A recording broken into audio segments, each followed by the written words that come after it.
नमस्कार, आप दर्श न्यूज देख रहे हैं। मैं हूं परमवीर सिंह। कल देश के उपराष्ट्रपति जगदीप धनखड़ ने अपने पद से इस्तीफा दे दिया, जिसके बाद बिहार के मुख्यमंत्री नीतीश कुमार की नाम की चर्चा खूब हो रही है। बिहार की सियासत में यह चर्चा हो रही है कि क्या नीतीश कुमार उपराष्ट्रपति बनने जा रहे हैं, क्या नीतीश कुमार बिहार छोड़ेंगे, क्या नीतीश कुमार अब केंद्र की राजनीति करेंगे और राज्यसभा का संचालन करेंगे। देखिए, ये तमाम सवाल तो उठ रहे हैं, लेकिन इस पर भी ध्यान देने की ज़रूरत है कि आखिर नीतीश कुमार क्या चाहते हैं। क्या नीतीश कुमार उस स्थिति में हैं कि क्या वो उपराष्ट्रपति का पद संभाल सकते हैं। तो देखिए, सबसे पहले बात कर लेते हैं कि आखिर नीतीश कुमार की चाहत क्या है।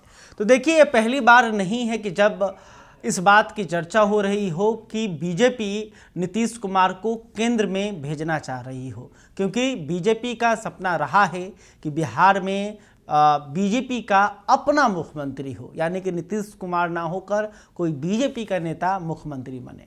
लेकिन यह कब मुमकिन हो पाएगा? जब नीतीश कुमार मुख्यमंत्री की गद्दी छोड़ें और बिहार की राजनीति से अलग होकर वो दिल्ली की राजनीति करें।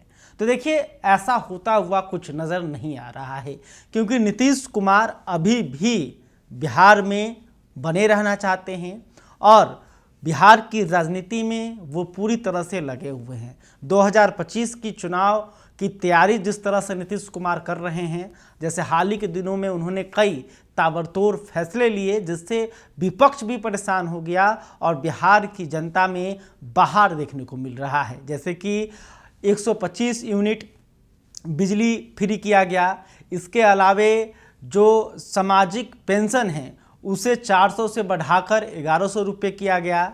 इसके अलावे नीतीश कुमार ने महिलाओं के 35% आरक्षण में डोमिसाइल लागू किया है और फिर नीतीश कुमार ने 1 करोड़ रोजगार का वादा बिहार के युवाओं से किया है। तो नीतीश कुमार इतना क्यों कर रहे हैं और किसके लिए कर रहे हैं, ये आप भी समझ रहे होंगे कि नीतीश कुमार नहीं चाहते हैं कि वो मुख्यमंत्री का पद छोड़े।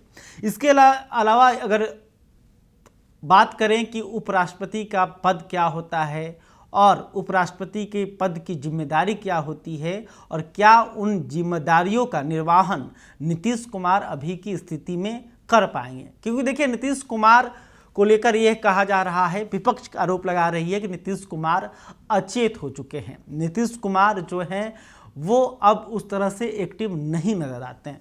बात में कुछ सच्चाई भी है, क्योंकि नीतीश कुमार का जो पहले का अंदाज देखिएगा, नीतीश कुमार का पहले का भाषण देखिएगा, नीतीश कुमार की वर्तमान स्थिति को देखिएगा, तो उसमें कहीं ना कहीं आपको एक बड़ा अंतर दिखाई देगा। लेकिन इसके बावजूद भी नीतीश कुमार का कद बिहार की राजनीति में बहुत बड़ा है। इतना बड़ा है कि एनडीए में कोई ऐसा नेता नहीं है जो नीतीश कुमार की बराबरी कर सके। इस बात को बीजेपी भी समझ रही है। तो देखिए, सिर्फ उपराष्ट्रपति का पद बड़ा पद है, सर्वोच्च पद है, लेकिन साथ में उपराष्ट्रपति को एक बड़ी जिम्मेदारी भी मिलती है, वो है राज्यसभा का संचालन। कि आखिर राज्यसभा का संचालन कैसे होगा, कौन पार्टी को कितना समय दिया जाएगा, कौन नेता कितने देर तक बोलेगा। इसके अलावे पक्ष विपक्ष दोनों के बीच समन्वय बनाना होता है। दोनों ही तरफ के जो सांसद हैं उन्हें अपने बातों में रखना होता है, बीच बचाव करना होता है। तो नीतीश कुमार इतना स्ट्रेस नहीं ले सकते हैं जैसी अभी उनकी वर्तमान स्थिति है। नीतीश कुमार इतना जो परेशानी है उसे संभालने की स्थिति में नहीं नज़र आ रहे हैं। तो नीतीश कुमार इस नज़रिए से भी उपराष्ट्रपति के पद पर फिट नहीं बैठ रहे हैं। इसके अलावा नीतीश कुमार को लेकर एक और परसेप्शन है कि नीतीश कुमार के मन में क्या चलता है ये कोई नहीं जान रहा है। अभी भले ही नीतीश कुमार को लेकर यह चर्चा हो रही हो कि क्या नीतीश कुमार दिल्ली की राजनीति करेंगे, क्या वो देश के अगले उपराष्ट्रपति बन सकते हैं, लेकिन नीतीश कुमार के मन में क्या चल रहा है यह कोई नहीं जानता, क्योंकि नीतीश कुमार का जो इतिहास है वो कभी महागठबंधन की तरफ चले जाते हैं, कभी कांग्रेस के साथ चले जाते हैं, आरजेडी के साथ चले जाते हैं, तो कभी फिर एक बार बिहार एनडीए में वापसी कर लेते हैं। तो नीतीश कुमार कब क्या सोच ले, कब क्या कदम उठा ले, इसका भी रिस्क बीजेपी नहीं उठा सकती है, क्योंकि उपराष्ट्रपति का पद जो है एक बड़ा ही जिम्मेदाराना पद है और उनके इधर उधर होने से केंद्र की राजनीति भी गड़बड़ हो सकती है। तो बीजेपी यह भी रिस्क नहीं लेना चाहेगी। इसके अलावा एक और महत्वपूर्ण कारण है, वो महत्वपूर्ण कारण यह है कि आखिर बिहार में विधानसभा का चुनाव है, जिसमें अब ज़्यादा समय नहीं बचा है, 4 महीने का समय है। अगर नीतीश कुमार वर्तमान में मुख्यमंत्री पद को छोड़ते हैं तो फिर कोई नया मुख्यमंत्री बनेगा।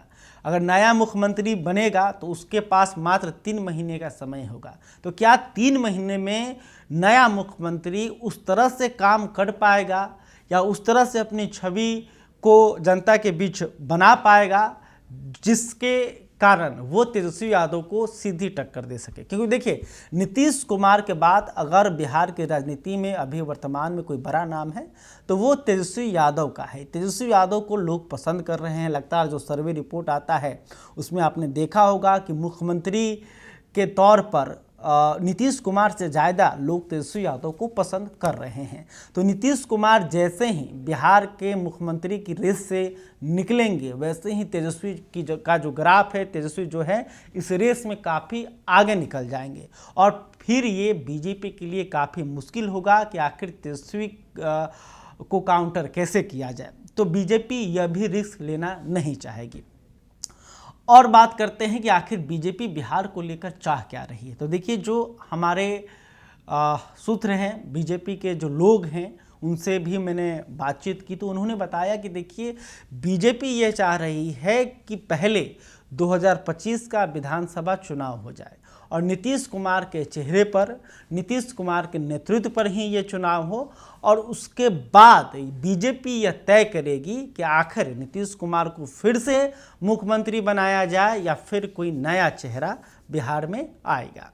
तो देखिए, कोई अगर बिहार एनडीए का कोई नया चेहरा भी आता है तो उसके नाम पर नीतीश कुमार की सहमति बहुत ज़रूरी है। यानी कि नीतीश कुमार चयन करेंगे कि आखिर उनके बाद कौन। तो ये बीजेपी का ये प्लान है कि 2025 के बाद ही बिहार एनडीए में अगर कोई बदलाव किया जाएगा तो वो 2025 के बाद किया जाएगा।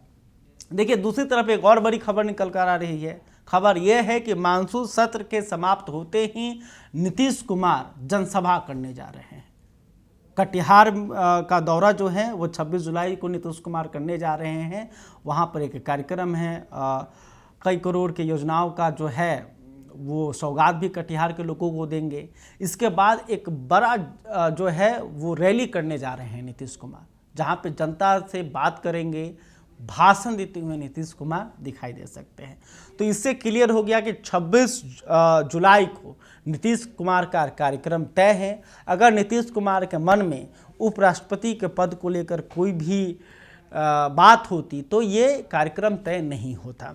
और नीतीश कुमार जो हैं वो बिहार में रहना चाह रहे हैं और बिहार की राजनीति वो कर रहे हैं और मजबूती से कर रहे हैं। भले ही वो पहले की तरह बातें ना कर रहे हों, पहले की तरह भाषण ना दे रहे हों, लेकिन राजनीति जरूर कर रहे हैं अपने नीतियों के सहारे, अपने सहयोगियों के सहारे। देखिए, इसी बीच उपेंद्र कुशवाहा का भी एक बड़ा बयान आया था।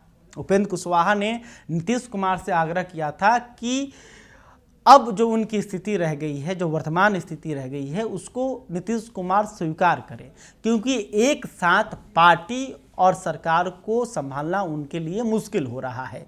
और उन्होंने नीतीश कुमार से यह भी आग्रह किया था कि पार्टी का कमान जो है किसी और को दे। तो देखिए, कहीं ना कहीं नीतीश कुमार सोच रहे होंगे इस बात पर, क्योंकि उपेंद्र कुशवाहा उनके काफ़ी पुराने और करीबी साथी रहे हैं, तो उनके सुझाव को नीतीश कुमार जरूर गंभीरता से ले रहे होंगे और सोच रहे होंगे कि आखिर पार्टी का कमान किसे दिया जाए। तो पार्टी की कमान की बात करते हैं तो जैसे ही इसकी चर्चा होती है तो जेडीयू के नेता तुरंत से निशांत कुमार का नाम लेते हैं। निशांत कुमार नीतीश कुमार के बेटे हैं, 49 साल के हो चुके हैं, अब मीडिया में दिखाई भी दे रहे हैं, कार्यक्रमों में भी आते जाते दिखाई देते हैं और उन्होंने हाल ही में उनका जब जन्मदिन था तब कहा भी था कि एक बार फिर से पापा को आप लोग मुख्यमंत्री बनाइए, क्योंकि उन्होंने जिस तरह से काम किया है और आगे भी वो बेहतर बिहार के लिए काम करेंगे।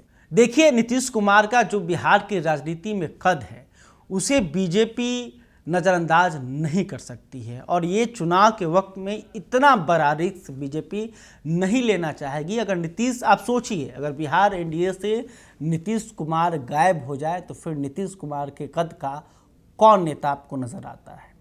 सोचिए, कोई नज़र नहीं आ रहा है। ये बात बीजेपी को भी पता है, क्योंकि सामने तेजस्वी यादव हैं जिनका जनाधार एक मजबूत है, और तेजस्वी यादव का जिस तरह से लोकप्रियता बिहार में बढ़ रही है, इस बात का अंदाज़ा बीजेपी को है। तो तेजस्वी यादव को बिहार में रोकने के लिए नीतीश कुमार बीजेपी की ज़रूरत है, और इस ज़रूरत को बीजेपी नहीं छोड़ सकती है।